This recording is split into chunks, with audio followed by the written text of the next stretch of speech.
년대 초 미국에 심각한 대공황이 일어났다고 합니다. 어느 날 목사님 한 분이 그 공장이 밀집된 한 흑인 교회를 이제 방문하게 되었습니다. 그 교회의 신자들 대부분은 극빈자들이었고 60% 이상이 실직한 그런 상태였다고 합니다. 그런데 예배를 드리는데 이 교인들이 부르는 그 찬양에 힘이 있었고 어떠한 희망이 넘쳐나는 것을 보게 됩니다. 그 성도들의 그 표정에서 절망의 그 모습은 전혀 찾아볼 수가 없었습니다. 그래서 예배드리는 그런 과정 가운데 목사님께서 설교를 중단하고 교인들에게 물었습니다. 여러분, 지금은 대공황입니다. 도무지 희망이 보이지 않습니다. 실업자는 계속해서 증가되고 있습니다. 그런데 여러분은 무엇이 그렇게 즐겁습니까? 그러자 교인 한 사람이 자리에서 벌떡 일어나서 이렇게 대답했습니다. 예, 목사님, 우리는 지금 예수 그리스도를 노래하고 있습니다. 예수님께서 우리의 곁에 계시다는 사실이 최고의 희망 아니겠습니까? 라고 대답했다고 합니다. 예수님께서는 우리의 고난을 희망으로 바꾸어 줄 수 있는 분이십니다. 예수님은 고난의 밤에도 희망의 아침을 노래하게 만들어 주실 수 있는 분이십니다. 그래서 우리가 예수님 안에 있으면 희망이 있게 되고 또 그 희망이 예수님을 통해서 이루어지게 됨을 경험할 수 있습니다. 오늘 우리는 본문에서 절망의 순간에 예수님을 찾아왔던 두 사람을 만나볼 수가 있습니다. 한 사람은 관원이었고 또 한 사람은 평범한 여인이었습니다. 관원은 딸의 죽음의 문제를 가지고 예수님께 왔고 여인은 12년 동안 고치려고 했지만 고쳐지지 않았던 혈루증이라는 문제를 가지고 예수님께 왔습니다. 이 두 사람의 상황은 두 사람이 처해진 그 상황은 달랐지만 그래도 공통점이 있었습니다. 그것은 뭔가 하면 그들이 가지고 있었던 그 문제를 해결하고자 하는 그런 간절함, 이 문제를 해결하고 싶은 그런 간절함, 그리고 예수님께서 자기 자신들의 문제를 해결할 수 있다라고 하는 그런 믿음이었습니다. 이 두 가지 공통점을 가지고 있었습니다. 오늘 성경에 등장하는 이 관원은 마가복음에 의하면 야이루라고 하는 회당장이었어요. 이 야이루에게는 12살 된 딸이 있었는데 그 딸이 아파서 죽어가고 있었습니다. 여러분, 죽어가는 딸을 보고 있었던 아버지의 심정이 어땠을까? 회당장은 이 아이의 죽음의 문제를 해결하고 싶었습니다. 정말 어떻게 해서든지 해결하고자 하는 그런 간절함이 있었습니다. 그리고 그 간절함 때문에 예수님을 찾아오게 된 거죠. 예수님 앞에 그는 엎드립니다. 왜냐하면 그가 가지고 있었던 이 간절함, 딸아이의 죽음의 문제를 해결할 수 있는 분이 예수님이라는 사실을 믿었기 때문입니다. 그래서 예수님께 간구하는 거예요. 예수님, 내 딸이 방금 죽었습니다. 그러나 오셔서 그 몸에 손을 얹어 주시옵소서. 그러면 살아나겠나이다. 마가복음과 누가복음에서는요, 딸아이가 죽게 된 지경이라고 말하고 있고 마태복음에서는 이미 딸이 죽었다라고 그렇게 묘사하고 있습니다. 아주 더 절망적으로 묘사하고 있는 것을 보게 되지요. 마태는 야이로가 딸의 죽음의 과정을 알게 된 그 과정을 생략하고 있습니다. 그래서 사태가 정말로 절망적이다라고 하는 사실을 보여주고 있고요. 그리고 이와 같은 일을 통해서 예수님께서 죽음의 문제를 해결하셨다는 그 사실에 더 집중하게 만듭니다. 예수님께서 회당장의 집으로 갔습니다. 그곳에는 장례를 준비하는 사람들로 부쩍거리고 있었고요. 근데 그 사람들을 보고 예수님께서 말씀을 하셔요. 물러가라. 이 소녀는 죽은 것이 아니라 잔다. 그리고 소녀의 손을 잡자 그 소녀가 일어나게 됩니다. 죽음을 이기고 일어나게 되었지요. 여러분, 죽음의 문제를 누가 해결할 수 있습니까? 우리의 죽음의 문제를 누가 해결할 수 있습니까? 예수님이십니다. 예수님만이 우리의 죽음의 문제를 해결할 수가 있지요. 성경에 보면 모든 사람은 죄와 허물로 죽어 있는 상태라고 우리에게 가르쳐주고 있습니다. 근데 이 죽음은 세 가지의 죽음이 있지요. 육체적인 죽음, 영적인 죽음, 영원한 죽음이 있습니다. 이 죽음이라고 하는 것은요, 분리를 말합니다. 분리되었다. 육체적인 죽음은 영과 육이 분리된 상태를 말합니다. 영적인 죽음은 우리가 하나님의 자녀인데 하나님과 분리된 상태를 말합니다. 영원한 죽음이라고 하는 것은 하나님과 분리된 상태 속에서 육체적인 죽음을 맞이하면 가게 되는 지옥을 말합니다. 영원히 분리된 그런 상태를 말하게 되는 거죠. 그런데 이와 같은 죽음이 왜 들어왔습니까? 죽음이 들어왔던 것은 죄 때문입니다. 성경은 모든 사람이 죄를 범하였다. 그래서 하나님의 영광에 이르지 못한다라고 우리까지 알려줍니다. 그리고 죄의 삭슨, 죄의 값은 사망이다라고 알려주고 있지요. 그러므로 우리가 이 죄의 문제를 해결하지 않으면 죽음의 문제를 절대로 해결할 수가 없습니다. 죽음의 문제를 해결하기 위해서는요, 죄의 문제가 해결되어야 됩니다. 그러면 어떻게 우리 가운데 있었던 이 죄의 문제가 해결될까요? 죄의 문제를 해결하신 예수님을 믿는 겁니다. 예수님은 십자가에서 죽으심을 통하여서 우리의 죄의 문제를 해결하셨습니다. 그래서 허물과 죄로 죽었던 우리를 살리셨습니다. 에베소서 2장 1절 말씀 가다 보니까 그는 허물과 죄로 죽었던 너희를 살리셨도다. 십자가를 통하여서 우리를 살리셨습니다. 오직 예수님만이 우리의 죄의 문제를 해결할 수 있는 분이 있습니다. 오직 예수님만이 우리의 죄의 문제를 해결하시기 때문에 우리의 죽음의 문제도 해결할 수 있는 분이 있습니다. 요한복음 11장에서 예수님 말씀하셔요. 나는 부활이요 생명이니 나를 믿는 자는 죽어도 살겠고 무릇 살아서 나를 믿는 자는 영원히 죽지 아니한다 라고 말씀하십니다. 예수님을 믿음으로 죄의 문제가 해결됩니다. 예수님을 믿음을 통하여서 죽음의 문제가 해결되고 예수님을 믿음을 통해서 영원한 생명이 우리 가운데 주어지게 되는 거지요. 12년을 혈류증으로 고생한 여인은 병을 고치고자 하는 그런 간절함이 있었습니다. 병이 그 여인에게 있어서 가장 큰 문제였고 이 병을 고치고자 하는 그런 간절함이 있었어요. 혈루증이라고 하는 것은 원리관과 관계없이 불규칙적으로 피가 계속 흐르는 것을 말합니다. 만성 자궁출혈병이라고 말을 합니다. 12년 동안을 이 병을 고치려고 했지만 고쳐지지 않았어요. 고쳐지지 않았을 뿐만 아니라 오히려 증상은 점점점 더 심해졌습니다. 절망적인 상황이었습니다. 한마디로 말하면 불치병이었다라고 하는 거지요. 그녀는 부정한 사람이었기 때문에, 부정한 여인이었기 때문에 사람들과 접촉하면 안 되었습니다. 그런데 그 여인이, 사람들과 접촉하면 안 되었던 그 여인이 사람들이 북적거리는 그 틈으로 들어가기 시작합니다. 사람들이 모여있는 그 장소, 사람들이 북적거리는 그 장소에 들어가서 예수님의 겉옷을 만지게 됩니다. 그의 마음속에 이런 믿음이 있었죠. 이분의 옷에 내가 손가락 하나만 대어도 내 병이 낫겠다. 이 믿음을 가지고 예수님의 고독가에 손을 대게 된 것입니다. 그때 예수님께서 자기의 옷에 손을 댄 이 여인을 보시면서 말씀하지요. 딸아 안심하라. 내 믿음이 너를 구원하였다. 이 관원과 여인은 자기들이 가지고 있었던 이 절망적인 문제를 해결하고자 하는 그런 간절함이 있었어요. 간절함. 손말 딸의 죽음의 문제를 해결하고 싶다. 내가 앓고 있었던 12년 동안 내가 앓고 있었던 이 병을 내가 고치고 싶다. 이 문제를 해결하고 싶다라고 하는 그런 간절함이 있었단 말이죠. 그 간절함이 회당장으로 하여금 회당장의 신분을 내려놓게 합니다. 그리고 예수님 앞으로 나오게 합니다. 그 간절함이 여인으로 하여금 사람들이 부쩍거리는 곳으로 지나가는 모험을 감행하게 되게 되었던 겁니다. 예수님 앞으로 오게 되었던 거지요. 왜냐하면 문제의 답이 예수님께 있음을 그들은 믿었기 때문에 그러합니다. 여러분, 우리들의 모든 문제의 답도 예수님께 있습니다. 예수님 만나면 답을 찾을 수 있고 예수님 만나면 해결이 됩니다.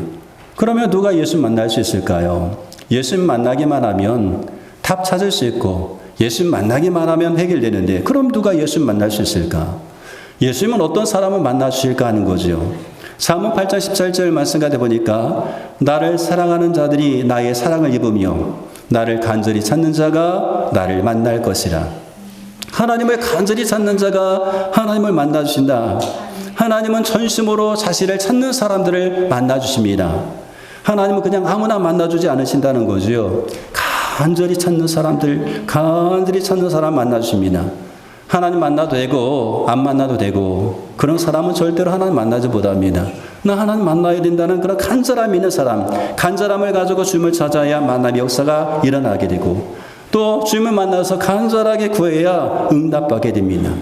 응답을 받아도 되고 응답받지 않아도 되고 그런 식으로 구하면 응답받지 못한다는 거죠. 여러분, 성경에 야곱이라는 사람이 등장을 해요. 야곱. 근데 이 야곱이요, 이름이 이스라엘로 바뀌어집니다. 하나님께서 야곱의 이름을 이스라엘로 바꾸어 주셔요. 근데 야곱의 이름이 바뀌어졌다라고 하는 것은 그의 인생이 새로운 삶으로 시작되었다라고 하는 것을 보여주는 거죠. 그의 삶이 이제 새롭게 되었다는 것을 보여줍니다. 그렇다고 한다면 이 야곱의 이름이 언제 바뀌어졌는가 하는 거예요. 야곱이 언제 이스라엘로 바뀌어졌습니까? 그때가 바로 야곱이 야복강에서 기도할 때였습니다. 야복강에서 하나님 앞에 간절히 기도했을 때에 그때 그 자리에서 하나님께서 야곱의 이름을 이스라엘로 바꿔주십니다. 야복강가에서 야곱은 날이 새도록 하나님께서 보내신 천사와 씨름합니다. 그가 그렇게 할 수밖에 없었던 절박한 문제가 있었어요. 하나님 보내신 천사와 씨름할 수밖에 없었던, 날이 새도록 씨름할 수밖에 없었던 절박한 문제가 그에게 있었습니다. 이 문제를 야곱은 해결해야만 했던 거지요. 20년 전 야곱은 자기 형 에서를 속였습니다. 그래서 상속권을 빼앗고 축복권도 가로채입니다. 형이 무서워서 도망을 칩니다. 그런 다음에 20년 만에 지금 고향으로 돌아오게 되는데 20년 만에 돌아오는 그런 고향에서 에서가 자기가 온다는 사실을 알고 맞을 준비를 하는 거예요. 기쁨으로 준비했겠습니까? 그렇지 않습니다. 400명의 군사와 더불어서 야곱을 만나러 오는 거예요. 에서가 왜 그렇게 왔겠습니까? 야곱, 너 죽었어. 너 만나기만 해봐. 너 지난날 나 속였지. 나에게 나쁨을 주었지. 너 만나기만 해봐. 넌 내 손에 죽었어. 그런 마음을 가지고 지금 야곱을 만나러 오는 거예요. 혼자 오는 것도 아니고 400명의 사람을 데리고 오게 되는 것입니다. 이 사실을 알았던 야곱의 심정이 어떠했을까요? 쉼이 두렵고 답답했습니다. 그래서 그는 홀로 남게 됩니다. 다른 가족들, 자기 가족에 있었던 모든 수요를 먼저 강 저편으로 건너 보낸 다음에 그는 홀로 남았습니다. 그리고 그 자리에서 하나님이 보내신 천사와 날이 새도록 씨름하게 되는 거죠.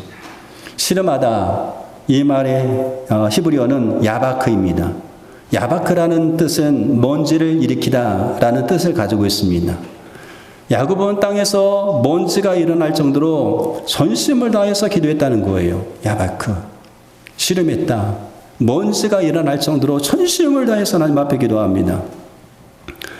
그때 야곱은요, 나로 가게 하라 라고 했더니 천사의 말에 이렇게 대답해요. 당신이 나를 축복하지 아니하시면 내가 가게 하지 아니하겠습니다. 야, 날이 새고 있어. 이제 내가 가야 돼. 안 됩니다. 당신이 나를 축복하지 않으면 내가 당신을 가게 하지 않겠습니다. 여러분, 우리에게도 이와 같은 간절함이 있어야 되는 거예요. 문제를 해결하고자 하는 그런 간절함이 있어야 됩니다. 하나님만이 해결할 수 있는 일이라고 한다면 더욱더 간절하게 주님 앞에 구해야 될 필요가 있지요.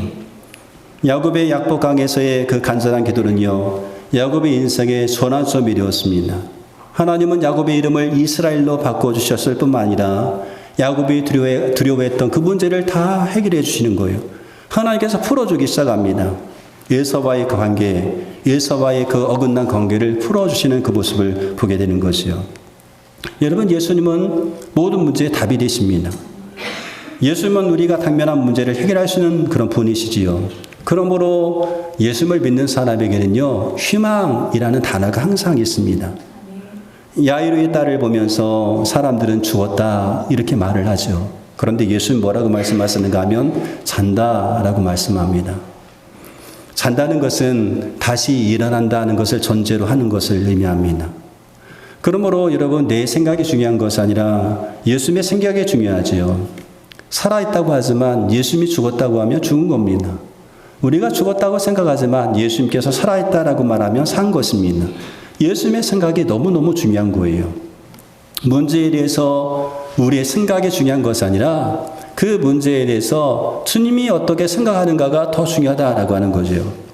제가 이번 주 내내 이 말씀을 묵상하면서 계속해서 떠올랐던 단어가 바로 희망이었습니다. 희망. 예수님께서 답이 되시기 때문에 희망. 예수님을 찾아왔던 그 관원과 예수님을 찾아왔던 혈루증, 그들에게 있어서 문제가 해결된 것은 바로 예수님이었습니다. 그 예수님께서 답이 되어주신 것이요. 예수님을 주님이라고 부르는 성도가 있기에 교회에 희망이 있구나. 그런 희망에 대한 생각을 많이 했어요. 그리고 기회가 될 때마다 제가 이야기를 했습니다. 교회는 희망이 있습니다. 교회의 문제는 해결됩니다. 라는 이 말을 제가 하게 되었습니다. 많은 신앙인들이 교회의 문제를 가지고 실망을 합니다. 목회자가 탈선한 그런 모습을 많이 보지요. 뉴스를 통하여서, 방송 매체를 통하여서 목회자가 탈선했던 그런 모습을 보게 됩니다. 또 교회가 분쟁했던 그 모습도 보게 됩니다. 교회에서 용서와 사랑보다 정죄와 정죄가 넘쳐나고 미움이 넘쳐나는 것들이 보여지기 시작합니다. 그런 교회를 보면서 실망이 되기 시작하는 거예요. 교회가 뭔가 좀 이상하다. 목사님이 좀 이상하다. 성도들이 좀 이상하다. 뭔가 좀 이상하다. 그렇게 생각하면서 교회에 희망이 없다라고 여깁니다. 교회에 대한 실망과 좌절로 인해서 그래서 교회를 떠나기 시작합니다. 교회에 문제가 있는데 이 문제가 해결될 것 같지 않은 그런 절망감 때문에 떠나기 시작합니다. 한마디로 말하면 교회를 떠나는 이유는 교회를 보면서 희망이 없다라고 생각하기 때문에 떠나는 것입니다. 제가 2년 전 부임에 왔을 때에 교회에 대한 큰 기대를 가지고 있었습니다. 장점이 많은 교회였습니다. 덕산만석교회는 장점이 참 많은 교회였습니다. 그러나 해결해야 될 문제가 있었던 그런 교회였습니다. 문제가 있었지만 제 생각에는, 제 아주 짧은 생각에는 분쟁은 있었지만 서로 합의를 하면, 서로 좀 한 발짝씩 물러져서 합의를 하면 해결되겠지라고 그렇게 생각했습니다. 아마 여러분도 그렇게 생각했을 수 있습니다. 합의를 한다고 하니까 해결되겠지. 이제 예전처럼 행복하게 서로 우리가 기쁨으로 이렇게 즐겁게 신앙생활을 할 수 있겠지라고 생각했을 것입니다. 또 새로운 목회자가 오면 해결되겠지. 그런 생각들을 했을 겁니다. 그런데 합의를 했음에도 불구하고, 새로운 목회자가 왔음에도 불구하고 여전히 문제는 해결되지 않았습니다. 문제는 풀리지 않았습니다. 그러면서 교회의 문제가 해결될 것 같지 않아 보입니다. 2년이라는 시간이 흘렀는데 교회의 문제가 해결되지 않는다. 해결되지 않을 것 같다. 그러면서 소망이 없어 보입니다. 희망을 볼 수가 없습니다. 그래서 교회를 떠납니다. 사람의 교회를 떠나는 이유는 희망이 없기 때문에 떠나는 거죠. 교회에서 희망을 볼 수 없기 때문에 떠나는 거죠. 물론 좋은 의미로 떠나는 분들도 있지만 어떤 분들은 좀 좋지 않은 그런 의미로 떠나는 분들도 있습니다. 그런데 여러분 한번 성경책을 한번 이렇게 살펴보세요. 초대교회에 문제가 많았던 교회가 많이 있었어요. 현대의 교회들보다 더 큰 문제를 가지고 있었던 교회도 있었습니다. 그 대표적인 교회가 바로 고린도 교회예요. 고린도 교회 장점이 많은 교회였습니다. 덕산만석교회처럼 장점이 참 많은 교회였어요. 그런데 장점만큼 또 문제가 많았던 교회가 고린도 교회였어요. 고린도 교회는요, 넉넉했습니다. 풍요로운 그런 교회였습니다. 언변도 있었고요, 지식도 풍요했습니다. 말씀에 대한 견고한 믿음도 있었고요, 은사가 풍부했습니다. 그리고 예수님의 부활과 재림에 대한 그 신앙을 가지고 있었던 교회가 고린도 교회였단 말이죠. 그런데 그와 같은 장점에도 불구하고 고린도 교회에는 많은 문제가 있었어요. 그 대표적인 문제가 뭐냐면 분쟁이었습니다. 분쟁이라고 하는 그 문제가 고린도 교회에 있었어요. 또 거기에서 시작해서 근친상간, 그런 문제도 있었고요. 성도들 간에 법정에서 송사하는 일들도 있었습니다. 법정에서 송사. 교회 안에서 문제가 해결되지 않으니까 세상 법정에서 문제를 가지고 와서 송사를 하게 되는 거예요. 결혼의 문제와 이혼의 문제도 고린도 교회에 있었습니다. 그리고 우상 제물을 먹어야 될 것이냐 말아야 될 것이냐라고 하는 그런 문제도 가지고 있었습니다. 성만찬 예식, 성찬에 대한 그 문제도 이 고린도 교회에 있었단 말이죠. 장점이 있었음에도 불구하고 고린도 교회에도 많은 문제가 있었어요. 그런데 이 교회에 바울이 편지를 보내면서 하나님께 감사하고 있습니다. 고린도전서 1장에 보면 하나님께 감사하는 내용이 나와요. 이유가 있다고 한다면 바울에게 있어서 그 교회에 편지를 보내면서 감사할 수 있었던 이유가 있었다고 한다면 바울에게는 확신이 있었어요. 어떤 확신인가 하면 교회의 문제는 해결된다 라고 하는 그런 확신이 있었습니다. 왜 교회의 문제가 해결될까요? 그 교회 가운데에 예수님을 향하여서 주님이라고 부르는 성도가 있었어요. 그 교회에 예수님과 함께하는 사람들이 있었습니다. 그 교회에 예수님께서 함께 하시기 때문에 해결된다라고 하는 그런 확신을 가지고 있었다는 거지요. 그래서 그렇게 수없이 많은 문제를 가지고 있었던 그런 교회였지만 고린도 후서에 보면 그 교회 문제가 해결되기 시작합니다. 회개하는 성도가 나타나기 시작해요. 고린도 후서 7장 8절로 9절에 보니까 그러므로 내가 편지로 너희를 근심하게 한 것을 후회하였으나 지금은 후회하지 아니함은 그 편지가 너희로 잠시만 근심하게 한 줄 알미라. 내가 지금 기뻐함은 너희로 근심하게 한 까닭이 아니요 도리어 너희가 근심함으로 회개함에 이른 까닭이라. 너희가 근심함으로 회개함에 이른 까닭이라. 교회 가운데 문제를 일으켰던 많은 것들 때문에 교회가 회개하는 그런 회개 운동이 일어났음을 보게 됩니다. 아무리 문제가 복잡해 보여도, 아무리 우리의 삶 가운데 만 가지 문제가 있는 것처럼 보여도 예수님 만나면 해결되는 거죠. 아무리 우리 삶에 문제가 많아도 예수님께서 함께 하시면 해결된다. 이런 확신이 우리 가운데 있어야 됩니다. 교회에 다양한 문제가 있습니다. 해결될 것 같지 않은 그런 문제가 있습니다. 그런데 이 교회에 하나님이 함께 하시고 주님이 함께 하신다라고 한다면 해결된다라고 하는 확신이 있어야 되는 거죠.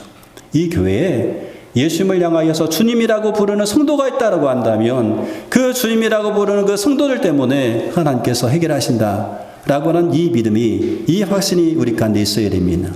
그래야 교회를 보면서 희망을 생각할 수가 있어요. 우리의 생각이 중요한 것이 아니라 주님의 생각이 중요합니다. 우리는 죽었다라고 봅니다. 근데 예수님께서 살았다라고 하면 사는 거죠. 잔다고 하면 언젠간 일어나게 되는 거죠. 주님의 생각이 너무너무 중요한 거예요. 우리의 생각이 중요한 것이 아니라 하나님께서 이 교회를 바라보시면서 가지고 있는 생각이 무엇인가가 중요하죠. 근데 적어도 이 교회에 하나님을 아버지라고 부르는 성도, 이 교회에 예수님을 향하여서 주님이라고 부르는 성도가 있다고 한다면 교회는 희망이 있습니다. 이 교회에 주님하고 주님 앞에 간절히 기도하는 그 성도가 있다면 희망이 있습니다. 특별히 더 희망이 있으려면 이 문제에 대한 갈급함, 분쟁에 대한 갈급함, 문제를 해결하고자 하는 그런 갈급함, 해결돼도 되고 안 돼도 되고 그것이 아니라 하나님 해결되어야 됩니다. 주님께서 제게 복을 주지 아니하시면 제가 주님을 놓아드릴 수 없습니다라고 간절히 붙잡았던 야곱의 그 간절함처럼 주님 해결해 주지 아니하시면 안 됩니다. 주님 꼭 해결해 주셔야 됩니다. 이 문제를 해결해 주지 아니하시면 제가 주님을 놓아드릴 수 없습니다라고 하는 그런 간절함이 있는 성도가 있다고 한다면 여러분 교회는 희망이 있습니다. 그런 목회자가 있어도, 그런 성도가 있어도 교회는 희망이 있게 되는 거죠. 모든 문제의 답은 예수님이십니다. 우리는 문제만 보고 실망하는 경우가 참 많이 있어요. 그런데 문제만 보고 실망하지 말고 좌절하지 마세요. 우리 인생에 문제투성인 것처럼 보입니다. 모든 것이 다 문제처럼 보여요. 근데 그 문제투성인 것처럼 보이는 우리의 삶 가운데 주님이 계세요. 예수님 우리 가운데 계셔요. 우리 인생의 주님 대신 예수님이 계시단 말이에요. 우리 안에 주님께서 계시고 그 주님이 우리 안에서 역사하고 계심을 믿는 믿음이 우리 가운데 있어야 되는 거죠. 그럼 그 주님 때문에 우리가 희망을 생각할 수가 있는 거예요. 지금은 절망인데 절망 가운데서 희망을 우리가 볼 수가 있는 겁니다. 예수님께서 모든 문제의 답이 되십니다. 간절함으로 주님을 찾고 전심으로 주님 앞에 우리가 기도할 때인 것 같습니다. 예수님께서 우리 인생의 답이 되시기 때문에 절망의 순간에도 희망의 노래를 부를 수가 있습니다. 그러므로 지금은 절망할 때가 아닙니다. 지금 포기할 때가 아닙니다.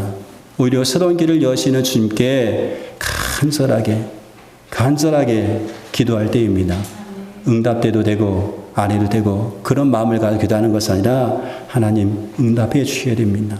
하나님 이 문제를 해결해 주셔야 됩니다. 주님만이 이 문제를 풀 수 있습니다라고 하는 그런 간절함으로 주님 앞에 부르셔야 될 때 바로 지금이 그때입니다. 그런 때 우리가 함께 기도하여서 고난의 그 순간, 절망의 순간에 희망을 누려야 할 수 있는 그런 삶으로 살아가시기를 주님의 이름으로 부탁드리겠습니다. 우리